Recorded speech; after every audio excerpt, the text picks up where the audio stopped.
ध्यान नहीं दिया। झारखंड के बहुत ही डायनेमिक लीडर ऑफ अपोजिशन,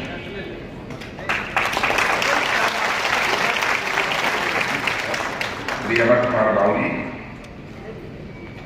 प्रदेश के उपाध्यक्ष श्री बालमुकुंद जी शाह, श्री मनोज सिंह जी प्रदेश महामंत्री, श्री दीपक प्रकाश जी सांसद, चल गया था वर्तमान के भी सांसद, और मेरी बात सच हो तो ताली बजाइएगा, आगे के लिए के भी सांसद, और ऐसे ही हमारे श्री संजय जी से राज्यसभा के सांसद, श्री समीर उरांव को आज बोलते हुए पहली बार संसद में बोलते हैं,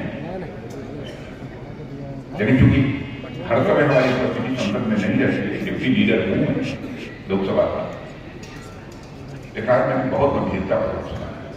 तो सामान्यतः जब कोई बोलता है तो मैं अपना मस्तिष्क केंद्रित करके बोलने वाले हर वाक्य बहुत ही गंभीरता पर सुनता हूं। समीर राम जी आज बोले और हमारे मित्र लंबे समय से हम लोगों ने झारखंड में काम किया है, ऐसे श्री रविंद्र कुमारी राय, और यहाँ मौजूद हमारे सभी कार्यकर्ता बहनों एवं भाइयों, आप सब लोगों ने लंबे अरसे के बाद मैं रांची आया। रांची में लंबे समय तक पहले मैं रुका, गवर्नर हाउस के सामने मैंने कार्यकर्ताओं को लेकर धरना दिया है, प्रदर्शन किया है, और पूरे रांची क्या पूरे झारखंड के कोई जनपद, शायद ही कोई ऐसी विधानसभा क्षेत्र बची हुई जहां की मेरा जाना न हुआ हो और मेरी सार्वजनिक सभाएं हुई। मुझे बराबर झारखंड में ऐसा महसूस होता रहा है कि झारखंड के हमारे कार्यकर्ताओं के साथ हमारा पारिवारिक रिश्ता, और लंबे अरसे के बाद मुझे आने का अवसर मिला, मुझे सुखद अनुभूति। इसके पहले मैं चतरा की सार्वजनिक सभा को संबोधित करने के बाद आप सभी कार्यकर्ताओं के बीच यहां पर उपस्थित हैं। अभी ये बता रहे थे हमारे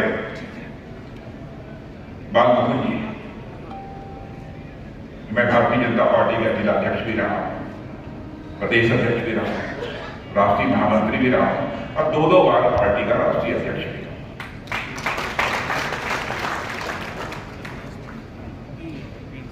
उनको मालूम नहीं होगा, मालूम होता तो जरूर बोलते।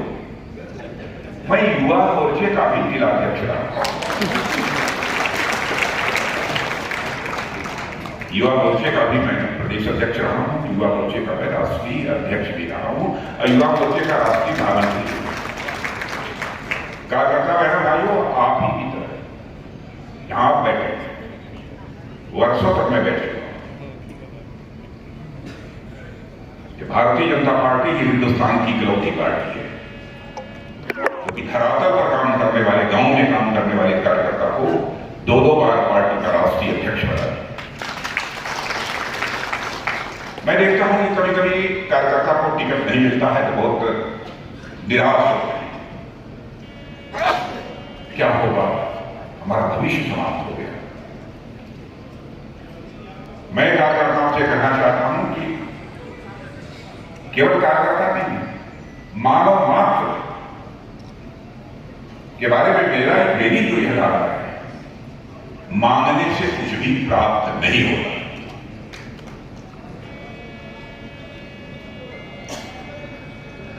जो होना है वो होकर रहेगा।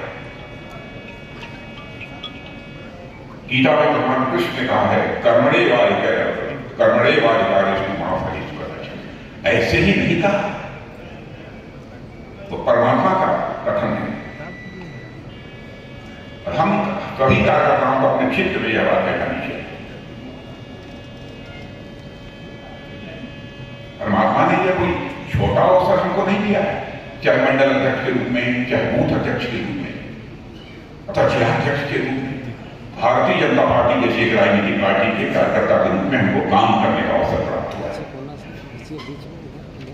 लोग ये कहेंगे कि सारी राजनीतिक पार्टियां तो एक ही तरह की होती है। भारतीय जनता पार्टी कौन सी एक विशेष प्रकार की राजनीतिक पार्टी है? मैं दावा नहीं करना चाहता हूं कि हमारी राजनीतिक पार्टी में सारे लोग आपकी अपेक्षाओं की कसौटी पर पूरी तरह से खड़े हैं, लेकिन अधिकांश लोगों के बारे में, नेतृत्व के बारे में मैं कह सकता हूं, एक नेता के संबंध में जो आपकी अपेक्षाएं होती हैं, हमारा हर नेता आपकी अपेक्षा की कसौटियों पर पूरी तरह से बरकरार है।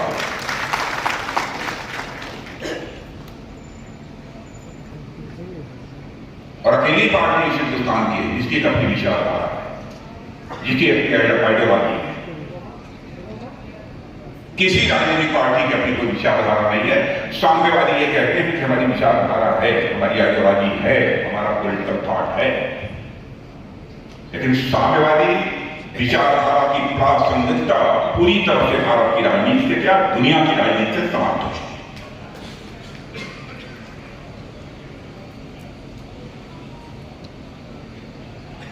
ऐसी राजनीतिक पार्टी में हम लोग काम कर रहे हैं। और मैं कभी कभी देखता हूं कि आपस में ही खींचतान होने लगती है राजनीतिक क्षेत्र में। भाइयों, हमसे किसी ने खींचतान किया होगा, मैंने कभी खींचतान नहीं किया है। मैं दावे के साथ कह सकता। चुनाव कैसे होना चाहिए, क्या हमको पद्धति अपनानी चाहिए, बात है उस पर एक रिपोर्ट इस समय की माननीय राष्ट्रपति महोदय को उन्होंने प्रस्तुत किया है। One nation one election. अब उसको लेकर के हमारे विपक्षी दल शोध करो, बचा रहे हैं भाई, बहस करो, चर्चा करो, कोई सुझाव देना हो सुझाव दो। यदि सारे इलेक्शन विधानसभा के लोकसभा के साथ होते हैं तो क्या यह तय नहीं है इस समय की भी बचत होगी, धन की भी बचत होगी, काम तेजी के साथ होगा। विपक्ष का मतलब यह नहीं होता है कि केवल आरोप के लिए आरोप लगाएंगे। मैं तो विपक्ष से भी अपील करना चाहता हूं कि इस संबंध में भी बहुत ही गंभीरता से विचार करें कि क्या करना है।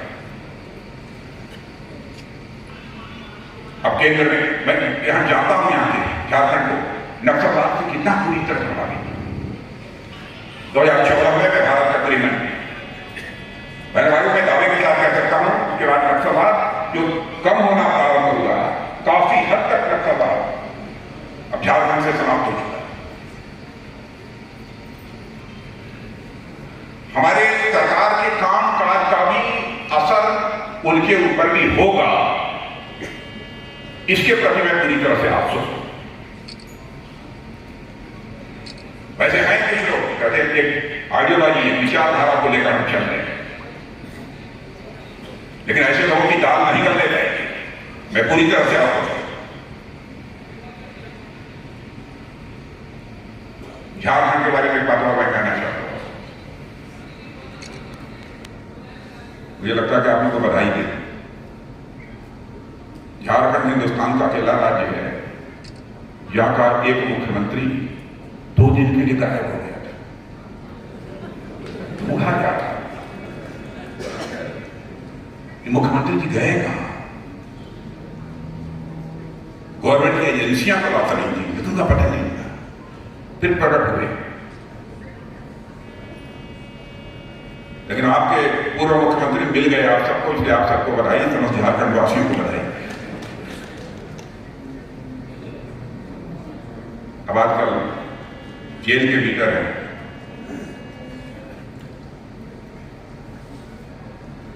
भ्रष्टाचार के दंश ने झारखंड को बहुत ही दशा है, भ्रष्टाचार के दंश को झेला है।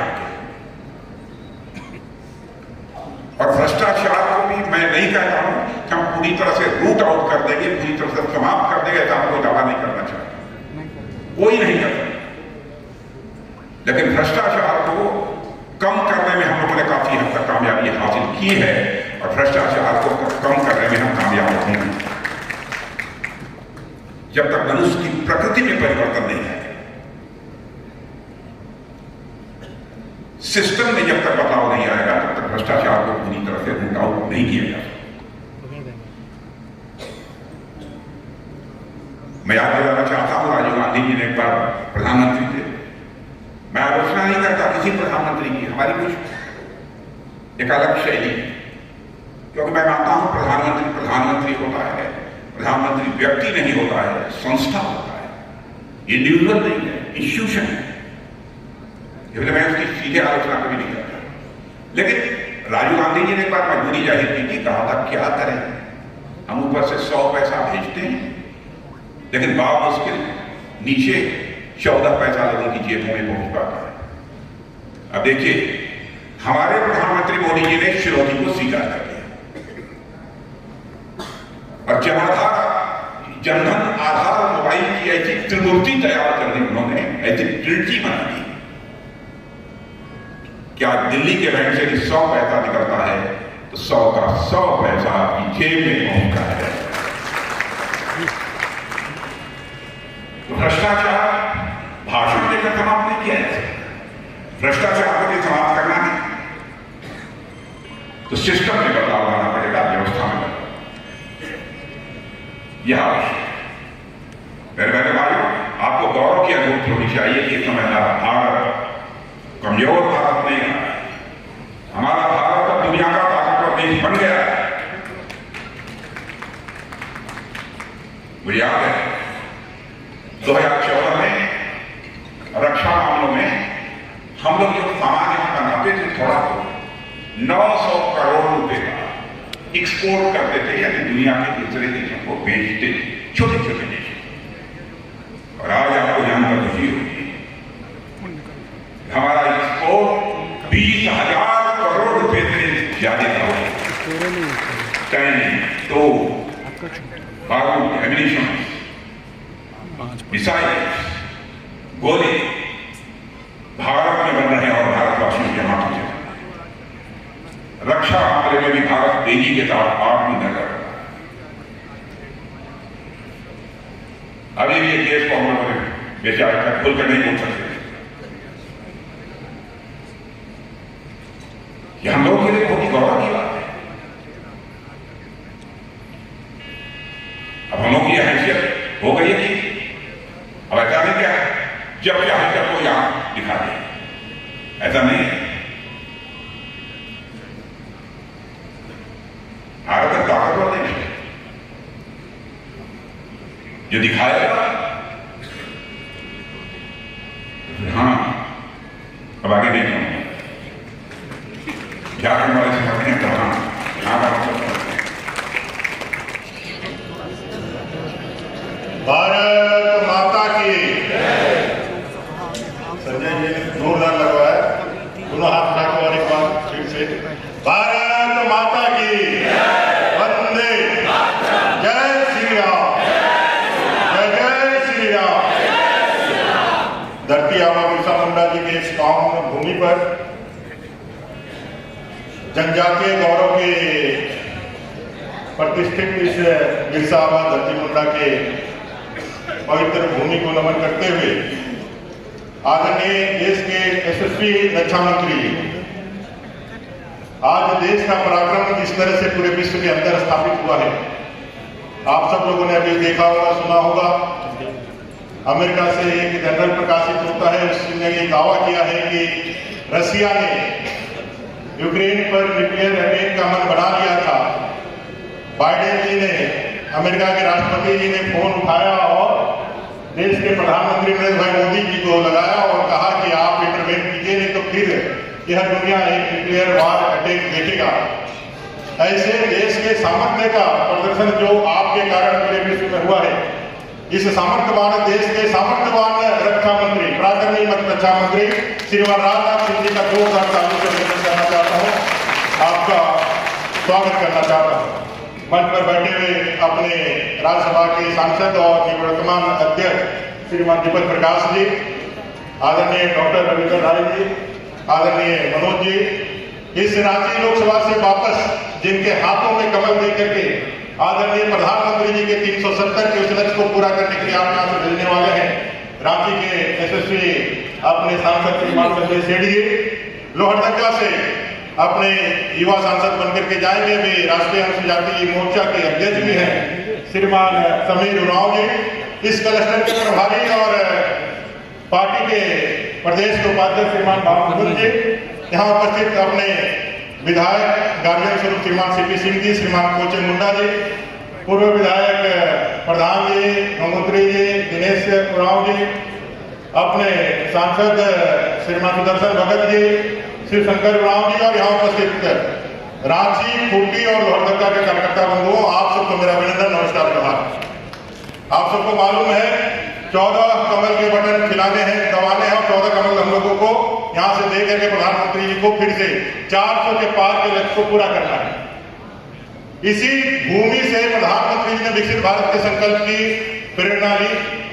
धरती आबा बिरसा मुंडा की इस पावन भूमि पर पहली बार देश आजादी के बाद कोई प्रधानमंत्री आया और आकर के उस बिरसा मुंडा जी के पवित्र भूमि की मिट्टी को अपने माथे पर तिलक लगा करके यह संकल्प ली कि 1 अरब 40 करोड़ देशवासी 2047 में जब देश की आजादी के 100 साल पूरे होंगे तो विकसित राष्ट्र बनकर के परम वैभव पर हम स्थापित होंगे।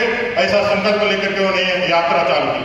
दुर्भाग्य है जब पूरा देश एकमत होकर के प्रधानमंत्री के नेतृत्व में एक लगातार आगे बढ़ने का काम कर रहा है। आज देश 7वां 10वां अर्थव्यवस्था से 5वां अर्थव्यवस्था बन गया है। वहीं राज्य झारखंड राज्य अपने आप को पीछे रख रहा है। ये पिछड़ापन का कारण क्या है? 2019 में इस राज्य में गठबंधन की सरकार बनी। जेएमएम कांग्रेस और आरजेडी के नेतृत्व में एक सरकार बनी जिसने झूठे वायदे करके, झूठे सपने दिखा करके युवाओं को 5 लाख रोजगार देंगे, रोजगार ना दे पाए तो 5,000 7,000 का बेरोजगारी भत्ता देंगे। और यहाँ तक जो अभी वर्तमान मुख्यमंत्री है उन्होंने सभाओं में कहा था अगर हम यदि नौकरी नहीं दे पाए तो राजनीति से संन्यास लेंगे। ऐसे कई एक झूठे वायदे जिसमें खतियान आधारित नियोजन नीति का भी वायदा था, 3 लाख का घर का भी वायदा था। सभी हमारे बेरोजगार जो हमारे अनुबंध कर्मी हैं उनको परमानेंट करने का वायदा था। ऐसे जाल में फंस करके इस सरकार का गठन हुआ। लेकिन एक गठबंधन की सरकार थी, झूठ बोलने वाली सरकार थी और 5 साल के इसके जनादेश को इन्होंने 4 साल में खत्म कर दिया। भ्रष्टाचार के कारण इस सरकार ने जितना बदनाम इस झारखंड को किया है, यहाँ के गिट्टी, यहाँ के बालू, यहाँ के कोयले को बेच करके इन्होंने जो यहाँ का बदनाम किया है उसका परिणाम रहा कि भ्रष्टाचार के संगीन आरोपों के कारण हेमंत सोरेन जी को जेल जाना पड़ा। आज हेमंत सोरेन जी चले गए हैं। प्रधानमंत्री जी ने कहा था ना खाएंगे ना खाने देंगे। भ्रष्टाचार पे 0 टॉलरेंस रखने वाला प्रधानमंत्री आज देश के अंदर है और यही कारण है कि हेमंत सोरेन जैसे लोग आज जेल के हवाओं सलाखों के पीछे हवा खा रहे हैं। आज ये लड़ाई को आगे बढ़ाना है। भ्रष्टाचार मुक्त इस देश के निर्माण में वंशवादी परिवारवादी लोगों को हम इसे झारखंड और देश की राजनीति से अलग हटाने के लिए प्रधानमंत्री जी के इस विकसित भारत के संकल्प को पूरा करने के लिए 1.25 अरब देशवासियों में 3.5 करोड़ झारखंड की जनता भी उनके साथ लगने वाली है। आदरणीय रक्षा मंत्री जी आए हैं, आपको उनके बारे में सुनेंगे और पूरे संकल्पित भाव से 400 के जो नारा दिया है प्रधानमंत्री जी ने, अब की बार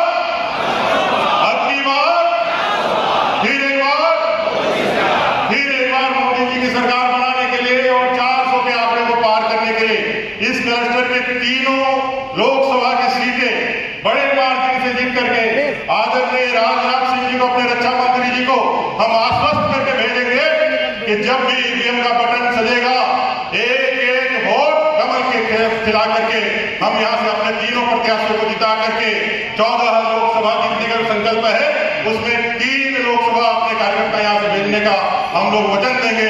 इतना ही कहते हुए आप सबका